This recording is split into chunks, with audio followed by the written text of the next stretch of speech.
Caros seguidores do Insólito, sejam todos muito bem-vindos. Hoje concluímos essa playlist especial com relatos criminais envolvendo crianças e adolescentes que foram alvos de criminosos cruéis. E só para recapitular aqui, nos episódios sobre Kylie Freeman, Tylee Ryan, J.J. Vallow, Oksana Malaya e Sofia Ocampo, lamentavelmente os seus algozes estavam dentro de casa, dos círculos familiares. Eles foram vítimas de quem mais devia protegê-los. Quanto a Sabine Dardenne, Elizabeth Schoff e Sally Horner, elas foram raptadas aleatoriamente por predadores sexuais reincidentes, ou seja, velhos conhecidos da justiça.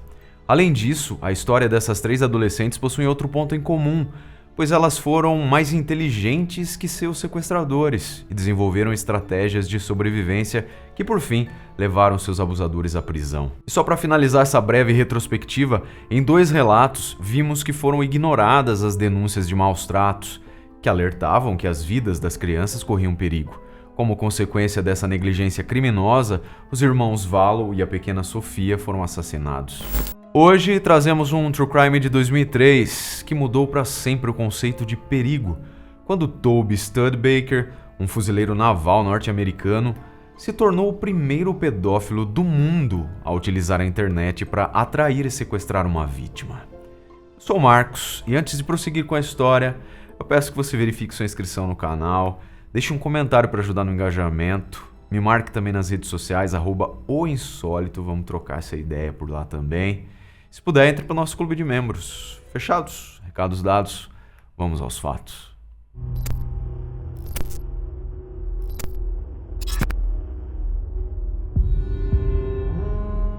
Toby Studebaker nasceu no estado de Michigan em 1971 e aparentemente foi um bom rapaz quando jovem. Ele até frequentou o colégio bíblico Rosedale, em Ohio, entre 93 e 94. Toby declarou que, nesse período, ele foi capaz de se aproximar de Deus. Já em 96, ele se casou com Jenny Northrop, filha de um pastor da igreja do Tabernáculo da Fé. Contudo, em poucos meses, as infidelidades de Toby minaram o relacionamento deles. Jenny, que era professora, ainda insistiu em permanecer unida ao marido, acreditando que esse amor poderia dar certo. Até que 2 anos depois, ela recebeu o diagnóstico de um tipo raro de câncer ósseo, que foi tratado com quimioterapia, porém sem sucesso. Nessa época, o Toby a abandonou. Ele se alistou no exército e apenas visitou a esposa doente uma vez. O dinheiro do seguro social ao qual ela tinha direito era sacado e usado por ele próprio. E, obviamente, ele compareceu à cerimônia de enterro de Jane, porém, com o único objetivo de reclamar o pagamento do seguro de vida da mulher recém-falecida. Indícios do que esse comportamento aí, hein, abduzidos? Quem acertar essa ganha um coraçãozinho aí nos comentários. Muito bem, na sua carreira militar, ele recebeu treinamento especializado na 4ª Brigada Expedicionária de Fuzileiros Navais, uma unidade não posso falar o nome aqui, na Carolina do Norte. Nesse mesmo ano, em 1998, Toby foi preso por assédio sexual à sua sobrinha Shane Wickerson, de 13 anos, e uma prima de 9 anos. Mas as acusações foram retiradas supostamente porque os familiares não quiseram que Jane enfrentasse mais essa preocupação nos seus últimos dias. Então, ele escapou impune desses crimes. Sua carreira ganhou relevância depois dos atentados às Torres Gêmeas em 11 de setembro de 2001, quando ele foi enviado para o Afeganistão para realizar missões de combate àqueles 2 grupos terror que eu também, infelizmente, não posso dizer aqui para o vídeo não perder alcance, tá? Mas são grupos aí bem conhecidos.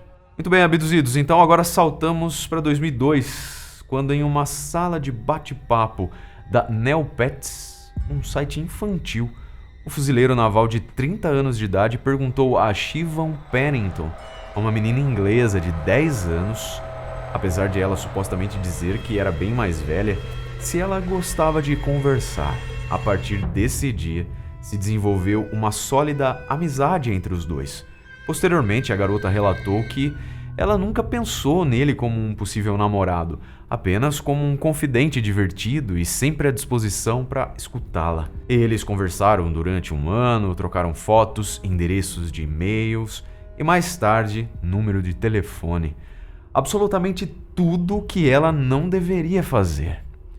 Olha aí, caríssimos, um elo da corrente da Mé se fechando por falta de supervisão. As muitas informações que a menina compartilhava, inclusive os problemas familiares tão comuns entre adolescentes e seus pais, eram a munição que Toby precisava para manipular as emoções de Shivam e sugerir certas ideias insólitas, como por exemplo, eles realizarem uma viagem juntos. As frequentes chamadas de vídeo deram à garota a falsa sensação de que ela realmente o conhecia bem, que ele era confiável e que a entendia melhor do que ninguém. Vai vendo. Durante um ano, eles mantiveram longas conversas diárias, mas longas mesmo, abduzidos, pois eles passavam até 6 horas por dia conectados por meio de mídias sociais e outros canais de comunicação. E o pai e a mãe dessa criança? Talvez vocês estejam se perguntando sobre isso, né? Todo esse tempo aí em frente à tela, conta de telefone, também as prováveis alterações de comportamento da menina indicando que algo anormal estava acontecendo na sua vida. Onde eles estavam, né? Pois é, nada encontramos sobre isso. E é, no mínimo, estranho, né? Às 7 horas da manhã do sábado 12 de julho de 2003, Shivam começou a grande aventura que mudaria a história de sua vida. Ela rapidamente se vestiu e arrumou sua mochila com tudo o que precisava: seu passaporte, 3 mudas de roupa, um CD player e seu carregador de celular. Antes de sair de sua casa naquela manhã, ela contou aos pais Joanna e Stephen que ela iria para Manchester se encontrar com alguns amigos da escola.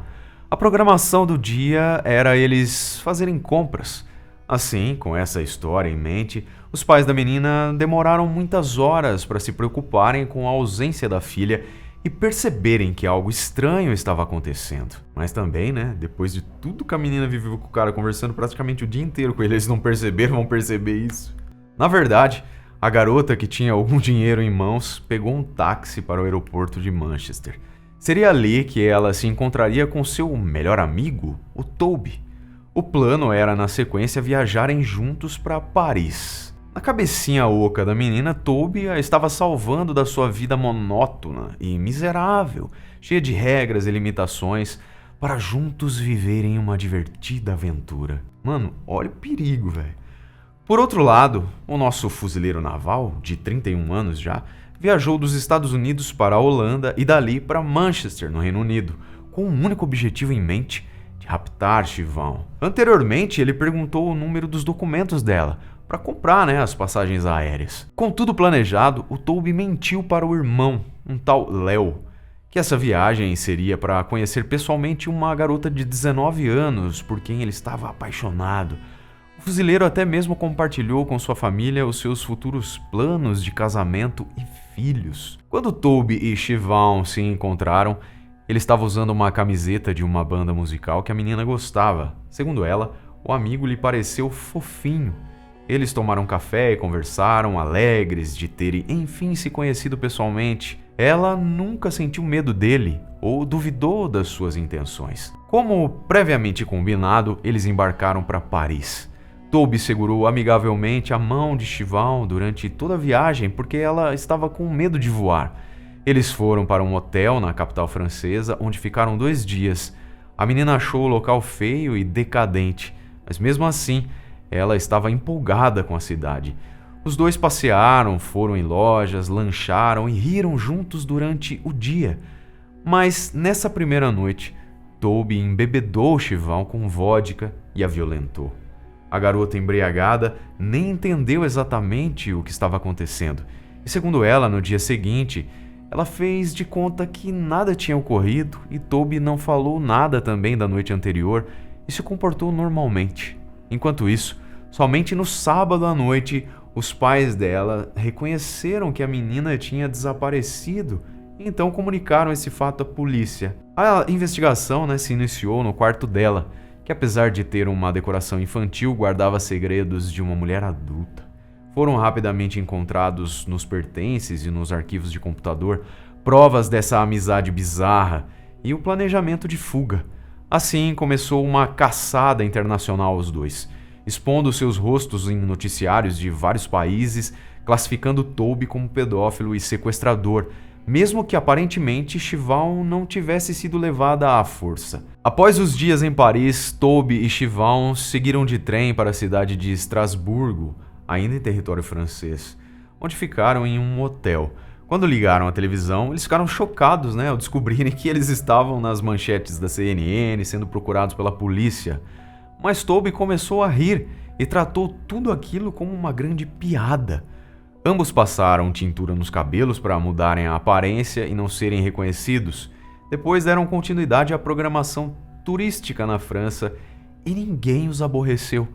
No dia seguinte, embarcaram em um trem para Stuttgart, na Alemanha.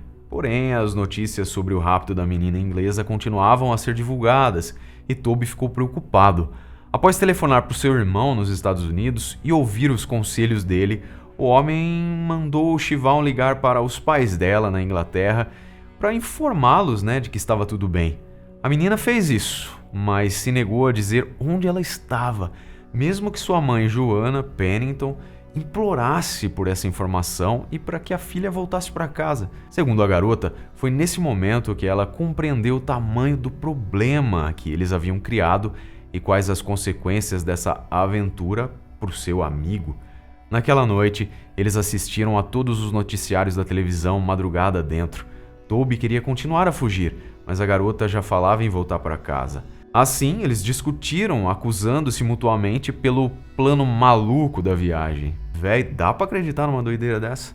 O cara tretando com a menina, mano. O bicho, além de pedófilo, era meio retardado, Na manhã seguinte, sabendo que seria uma questão de tempo até eles serem localizados, o Toby aí decidiu repatriar a garota e se entregar à polícia alemã, o que ela acabou aceitando. Então, o homem a levou até o aeroporto de Frankfurt.